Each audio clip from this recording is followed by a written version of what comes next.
Welcome back to my channel. I'm Windy TV. Nagpa-vlogs nga po ako ng iba't ibang uri ng natural na halamang gamot. Nagtuturo din po ako ng tutorial tungkol sa iba't ibang uri ng natural na halamang gamot. Kung bago lang po kayo dito sa channel ko, huwag niyo kalimutan mag-subscribe, mag-likes, may simbolo pong ganyan. Huwag na rin pong kalimutan i-share sa friends and family kung mahilig po kayo dito sa ginagawa kong vlogs ng iba't ibang uri ng natural na halamang gamot, pag-tutorial na iba't ibang uri ng halamang gamot. Sa tulong po ng channel ko ay meron po kayo nakukuha ng mga libre na gamot sa paligid ng bahay ninyo. Bago po umpisahan ang pag-tutorial ko sa araw na to, maraming salamat nga po sa new subscriber, new viewer, and all subscriber, all viewer. Maraming salamat po sa inyong suporta. Sana po ipatuloy niyo suportahan yung channel ko para lalo pa po mag-grow at marami po natin matulungan na mahirap natin ang kabayan ng sa mga libreng gamutan na sa paligid ng bahay nila may nakuha silang natural na halamang gamot. Ang tutorial ko po ngayon sa araw na to, yung kapag may lagnat po kayo, yung asawa po ninyo o yung anak niyo o kayo po yung mismo may lagnat, ito po yung gagawin niyo, home remedy po ang ituturo ko sa inyo. Tips number 1, kapag may lagnat po yung tao tapos napainom mo na siya ng gamot, para lalo pa kung bumaba yung lagnat niyan, kumuha po kayo ng malinis na towel or malinis na basahan, tapos kumuha ka ng yelo, lagay niyo sa bat or sa planggana na malinis, lagay niyo ng konting tubig. Then pagkapag yung nalusaw yung yelo ng malamig na yung tubig, yung basahan na malinis or bimpo o ano pa mang uri ng na pwede pang punas sa ulo ninyo, sa mukha ninyo, kapag yung tao kasi nilalagnat yan, mataas ang init ng katawan yan. Ito po yung para bababain nga ninyo. Kukuha kayo ng towel, ibabad ninyo sa tubig na malamig, tapos pigaan ninyo. Then pagkapagyan ninyo, siyempre malamig na yung towel, idampi-dampi ninyo sa ulo ng tao may lagnat, sa anak ninyo, sa asawa ninyo. Ang lagnat po niyan, bababa po yan. Kung 100% na 40 yung lagnat niya, magiging 50% yung lagnat niya kapag dinampi-dampian ninyo ng malamig na bimpo or towel yung ulo ng taong nilalagnat. Pang pababa po ng lagnat yan, yung malamig na tubig na binabad sa yung bimpo, bababad mo sa tubig na malamig, yung may yelo nga, lulusawin mo sa tangganang malinis. Din kapag malamig ng tubig, doon mo rin ilagay yung malinis na basahan o towel nga, bimpo, ipahid mo sa ulo ng tao na may lagnat, bababa po yung 50%. Yan po yung tips number 1. Tips number 2, kapag may lagnat po yung tao, pagmigasin po ninyo, alam po ninyo kung saan gagaling yung lamig ng katawan sa paa. Kapag yung tao ay nilalagnat, malamig ang paa niyan, saka lalo siyang lalagnatin kapag walang migas yung taong nilalagnat. Kaya unang gagawin nyo, mimigyasan ninyo yung tao na nilalagnat, kasi yung lamig nga nagmumula sa paa, aakyat yan sa buong katawan niya. Kung yan ay may migas, makokontrol yung lagnat niya. Kung 40, hindi na yan tataas pa sa 40 kasi may protection ng paa niya. Kasi ang taong nilalagnat, ang pakiramdam niyan, malamig pa yung katawan niya, pero malamig yung pakiramdam niya. Pero yung kapag yung ibang tao dumait sa kanya, ang init-init niya, ganun yung nararamdaman ng taong nilalagnat, nilalamig siya. Kaya gawa nga yung paa, wala sa pin. Kung may medyas yan, hindi niya mararamdaman yung sobrang lamig kasi umaakit nga yung lamig sa katawan niya. Yan po yung tips number 2.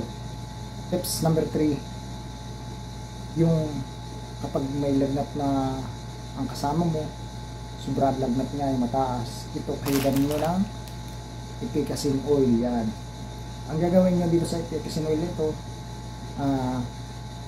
yung taong sobrang taas ang lagnat, kukuha lang po kayo ng kaunti nito, hilutin nyo dito sa noo pa ganyan, hilutin nyo buong noo pa ganyan.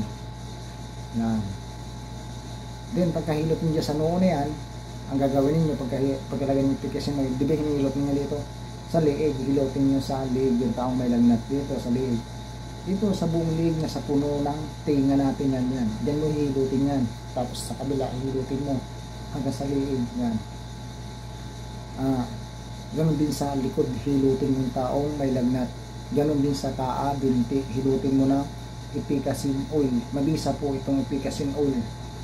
Kung yung tao ay 40 yung lagnat niya or 100%, yung lagnat niya, bababa po yan ng 50%. Ako po ang nagsasabi sa inyo.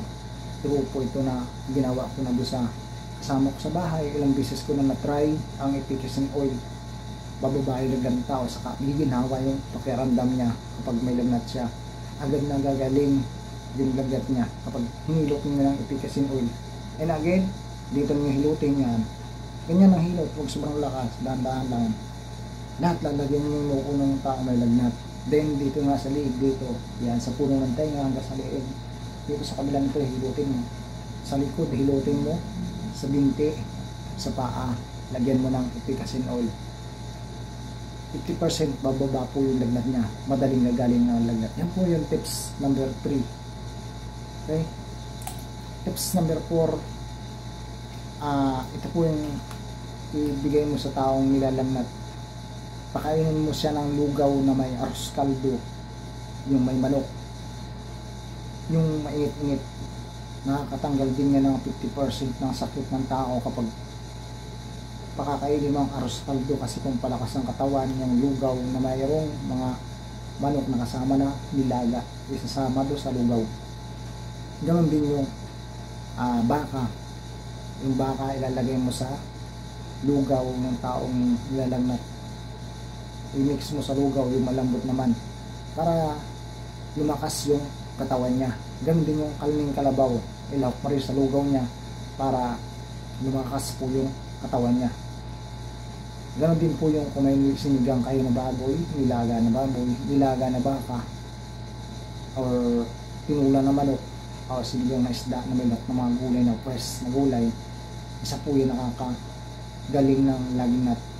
Kung sobrang taas ang lagnat niya, pinahigop mo yan, mga 30% pababa yung lagnat na. Kung 100 yan, 70% pababa yung lagnat ng tao na kapag pinahigop ng sabaw, lalo na kung sabaw ng baka, sabaw ng baboy, tinulang manok, yan, lalakas pati yung katawan niya. Yan po yung tips number 4 mga dapat mong gawin kapag nilalagnat yung kasama mo sa bahay. Ikaw, tayong lahat, yan po yung dapat ninyong ipakain sa taong nilalagnat. Tips number 5, pagtsakitin ninyo, kasi yung tao na nilalagnat, pakiramdam niyan, lamig na lamig siya sa yung pakiramdam niya malamig, pero sa totoong buhay, sa aktwal, example, ako yung nilalagnat, pakiramdam ko malamig ako, malamig yung katawan ko, pero yung kasama ko sa bahay, hindi po ako sobrang taas ang lagnat ko, 40 hanggang 42. Yun. Ganun po yung nararamdaman nyo kapag wala kayong jacket, wala kayong medyas, magpantalon na rin kayo kung kayo nilalagnat, tapos magmedyas nga, ganun, may na mga sabaw na medyo mainit-init. Kapag kayo nilalagnat, pwede naman kayo sa aircon, huwag lang sobrang lakas ng aircon, tapos huwag kayo magpapaulan, lalo na kung kayo nilalagnat. Huwag kayong magpapainit, lalong lilibat ang lagnat ninyo, magpapaulan, huwag na huwag. Yan po yung tips number 5. At hanggang dito na lang po yung mga tips ko para sa taong nilalagnat, kung anong dapat gawin, anong dapat kainin, anong dapat ilagay o ipunas dito kapag nilalagnat kayo upang bumaba yung lagnat ng 50% and 70% na bumaba yung lagnat mo. Yan po yung mga tips ko sa taong mga nilalagnat. Sana po nakatulong ako sa inyo. Sa hindi pa po nakaka-subscribe sa bago po sa channel po, paki-subscribe po. Sa hindi pa po nakaka-likes, paki-likes po. Sa hindi pa po nakaka-share at mahilig po kayo dito sa ginagawa kong pag-tutorial ko ng iba't ibang uri ng gamot, paki-share po sa friends and family. Maraming salamat po sa inyo.